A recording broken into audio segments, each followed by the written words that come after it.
नमस्कार दोस्तों, मेरा नाम है पवन पांडे। आप देख रहे हैं मालवा और राजगढ़ का यूट्यूब चैनल। जैसा कि कहा जाता है कि इंसान का अंतिम पड़ाव मुक्ति धाम होता है, लेकिन कई जगह ऐसे मुक्ति धाम है जहां पर रख रखाव के अभाव में मुक्ति धामों पर गंदगी या अव्यवस्थाओं का अंबार होता है।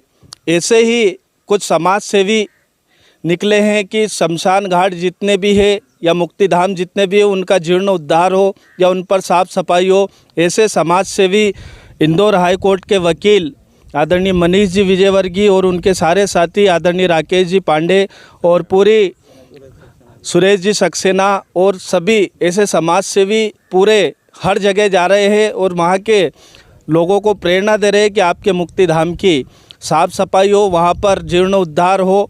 तो ऐसे जो समाज सेवी है हम उनसे चर्चा करेंगे। तो आपका भी जो कर्तव्य बनता है, जिनके भी यहाँ पर शमशान घाटों पर अव्यवस्थाओं का अंबार है, अपना कुछ समय निकाल करके वहाँ पर व्यवस्थाओं को सुदृढ़ करें और व्यवस्थाओं को सुचारू रूप से चलाए। कुछ समय ऐसे समाज सेवा के लिए भी दे। हमारे साथ है हाई कोर्ट के वकील आदरणीय मनीष जी विजयवर्गीय। तो सर, ये जो कार्यक्रम है आपका, जो सभी शमशान घाटों का जीर्ण उद्धार के रूप में, ये किस उद्देश्य से आप निकले, किस पर्पज़ से, और क्या ऐसे कार्य करना चाहिए कि शमशान घाटों पर व्यवस्थाएं सही हो? हमारे सनातन धर्म में जो अंतिम संस्कार है वो यही है कि हमें अच्छी मुक्ति मिले। और हम जीवन भर वर्क का काम करते हैं, लाखों रुपए खर्च करते हैं अपने वेशभूषा पर, अपने खाने पीने पर, और जो हमारी मुक्ति होती है वो यहीं होती है मुक्ति धाम में। लेकिन हमने जब गत वर्ष पदयात्रा की थी पूरे ज़िले की, और ये पाया कि अधिकतर गाँवों में, शहरों में भी है लेकिन गाँवों में शमशान जो है, जहाँ मुक्ति धाम है, वो व्यवस्थित नहीं है, गंदगी है, वहाँ अधिक समय तक बैठा भी नहीं जा सकता, छाँव की व्यवस्था नहीं है। तो हमने ये प्रयास किया कि क्यों ना अपन हर गाँव में जाएँ, वहाँ के स्थानीय जो लोग हैं, जो बहुत सक्रिय लोग, हर जगह सक्रिय लोग हैं आजकल, उनसे मिलें और एक समिति बनाई जाए और जो कि वहाँ की मुक्ति धाम का व्यवस्था देखे, उनका व्यवस्थित करने का प्रयास करें। उसी तारतम्य में आज हम ग्राम धामंदा में आए हैं। यहाँ बहुत अच्छे यहाँ व्यक्ति हैं, सभी लोग, बहुत हर समाज के लोग रहते हैं, और जो यहाँ की युवा टीम है वो भी बहुत कुछ करना चाहती है। उनसे अभी हनुमान जी के मंदिर में हमने एक बैठक रखी, आपस में सबने विचार विमर्श किया, तुरंत वहाँ समिति का निर्माण किया। यहाँ के सरपंच ने भी तुरंत सक्रियता के साथ यहाँ काम करने की कहा कि हम शीघ्र यहाँ काम शुरू करेंगे। और उसी तारतम्य में आज सब गाँव के लोगों के साथ हम सब यहाँ उपस्थित हुए हैं और आगामी रविवार को यहाँ पर वृक्षारोपण करेंगे और यहाँ की पूरी साफ़ सफाई करेंगे। हम चाहते हैं कि मुक्ति धाम ऐसा हो जहाँ वाकई में मुक्ति मिल सके, जहाँ हम शांति से कुछ पल बैठ सकें, श्रद्धांजलि दे सकें। इसी उद्देश्य तहत हम यहाँ इस कार्य को हमने प्रारंभ किया है। सर, जैसे कि कई जगह भी आपने किए हैं, वहाँ पर भी कुछ इसका असर दिखा है, कहीं पर साफ सफाई हुई है, ऐसे कितने स्थान हैं? मैं चूँकि ग्राम सुल्तानिया का मूल निवासी हूँ, आज से 10-15 साल पहले एक किसी की मृत्यु होने पर हम वहाँ गए थे। वहाँ जब देखा तो हमने वहाँ कहा था कि एक समिति बनाई जाए, वो समिति बनाई, लेकिन उतनी प्रगति वहाँ नहीं हो पाई। आज से 5 साल पहले गांव के 5 लोगों ने, 5 युवक हैं, उन्होंने निर्णय लिया कि हम इस मुक्ति धाम को ठीक करेंगे पूरा। कुछ दानदाताओं से सहयोग लिया, वहाँ गेट बन गया, बाउंड्री बन गई, और आज आप कभी सुल्तानिया गांव के मुक्ति धाम पे जाएंगे तो आपको लगेगा ये वाकई मुक्ति धाम है। इतनी अच्छी व्यवस्था वहाँ के युवा लोगों ने कर दी, वहाँ के नागरिकों ने कर दी। रोज हर संडे को वो 2 घंटे वहाँ देते हैं।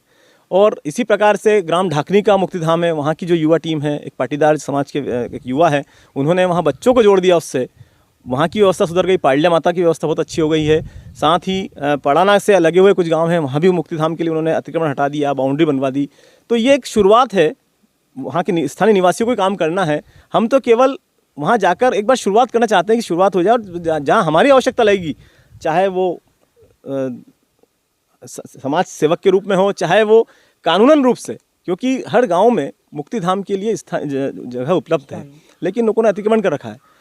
अतिक्रमण हमारा कोई उद्देश्य नहीं है हटाना, केवल इतनी जगह मिल जाए कि लोग वहाँ आराम से बैठ सके। अगर लेकिन आवश्यकता हुई थी, वो कलेक्टर से बात हुई है, हम उनसे बात करेंगे, और बाकी वो है तो, लेकिन ये हम इसमें विवाद का कोई विषय नहीं है ये, क्योंकि गाँव के लोग स्वेच्छा काम कर रहे हैं। तो बस इसी उद्देश्य के साथ ये यात्रा, मतलब हम लोग सब जगह जा रहे हैं। तो इस कार्य में धन की आवश्यकता भी होती है। धन के लिए गवर्नमेंट से मुक्ति धाम के नाम पर इतना पैसा आता नहीं है, तो ये क्या सार्वजनिक जो समिति बनाकर या पैसा इकट्ठा करके उस हिसाब से जो कार्य हो रहे हैं? देखिए, जो अच्छे कार्य होते हैं वो हम अपने धन से करें तो ज़्यादा सफलता मिलती है। ये एक सिद्धांत है कि अगर आप किसी को मुफ्त में कोई चीज़ देंगे तो वो उसका महत्व नहीं होगा, लेकिन अगर एक व्यक्ति अपना 1 रुपये भी उस कार्य में दे रहा है तो उसको ऐसा लगेगा कि ये मेरा काम है। तो इसी उद्देश्य के तहत हमने समिति, हम चाह रहे हैं कि समिति बने। समिति के लोग, ये सरकार की योजना भी है कि आप समिति के माध्यम से अगर काम करना चाहते हैं तो जितना आप एकत्रित करेंगे उतना मदद सरकार से मिल जाएगी। तो पहले हम शुरुआत तो करें, अगर हम उसमें सफल होते हैं तो सरकार से मदद लेंगे। और मैं वही कह रहा हूँ कि ये जन भागीदारी का काम है, अगर जनता इससे जुड़ेगी तब जाके इसमें सफलता मिलेगी, क्योंकि किसी व्यक्ति का काम, वर्ग का काम नहीं है, हर व्यक्ति को इस स्थान पर आना ही है।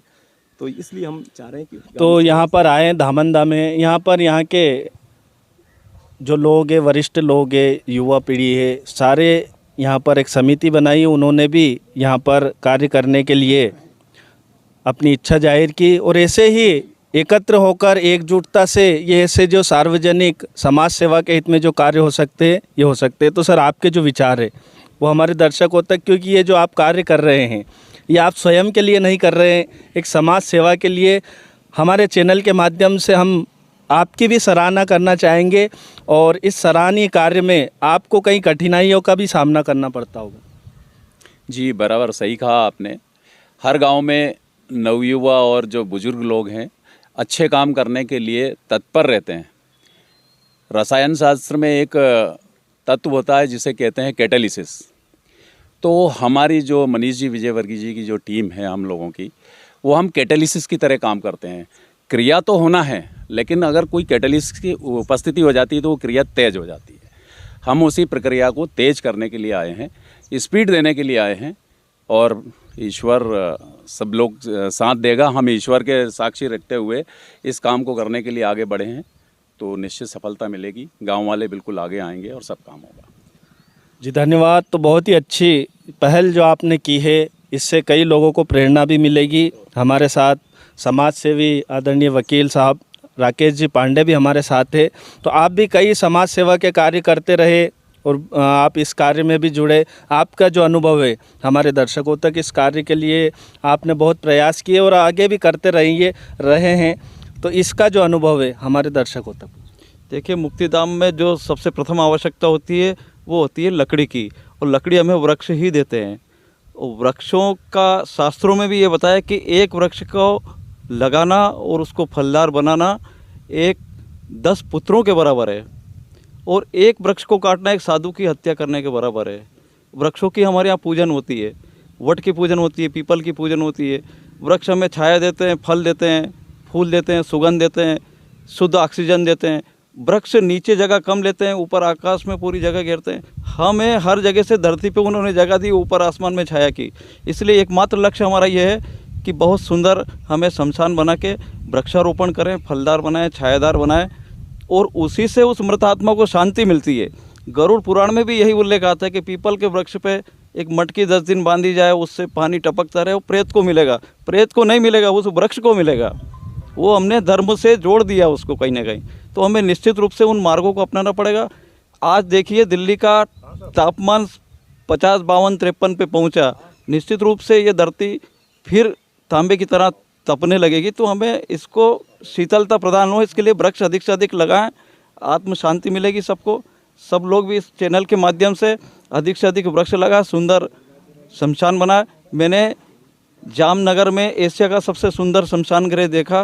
ये दर्शनीय स्थलों में उसकी गिनती होती है। वहाँ देखने के बाद हमें प्रेरणा मिली कि सब जगह ये लोगों को प्रेरित करें और काम करें। जय हिंद, जय भारत। तो हमारे साथ धामंदा के वरिष्ठ जन भी मौजूद है। तो सर, ये जो यहाँ पर जो समाज सेवी आए, यहाँ पर बताया गया, तो इस लक्ष्य को आप कितने दूर तक ले जाएंगे, कहाँ तक लेकर जाएंगे? ये जो गांव के लिए जो हमारा प्रयास है, सबसे पहले हम इसमें ऐसा प्रयास करेंगे कि जितना जल्दी से जल्दी हो सके जो कार्य निहित किए हैं उन कार्यों को व्यवस्थित करें और समय से करें। समय सीमा बनाकर इस कार्य को हम पूर्णता करेंगे। तो देखिए, ये जो पूरा कार्यक्रम है, इसी माध्यम से गांव धामंदा में ये आए हैं। यहाँ से नहीं, जहाँ भी हमारा वीडियो पहुँचे, इस वीडियो के माध्यम से एक प्रेरणादायक वीडियो आप भी अपने शमशान में तो लगाइए, लेकिन आसपास भी जहाँ जगह हो वृक्षारोपण करें। क्योंकि इस वर्ष की जो भीषण गर्मी थी, उससे आप सबको एहसास हो ही गया होगा कि पेड़ों की कितनी महत्वता होती है। तो आप भी अपने आसपास अगर जहाँ लगे कि शमशान या मुक्तिधाम में जो कार्य हमारे लायक है वो हो सके तो आप अधिक से अधिक करें और अपने आसपास जितना हो सके साफ़ सफाई स्वच्छता का ध्यान रखें। और आप देखते रहिए मालवा रो राजगढ़ का यूट्यूब चैनल। इसको लाइक करें, शेयर करें और सब्सक्राइब करें। जय हिंद, जय भारत।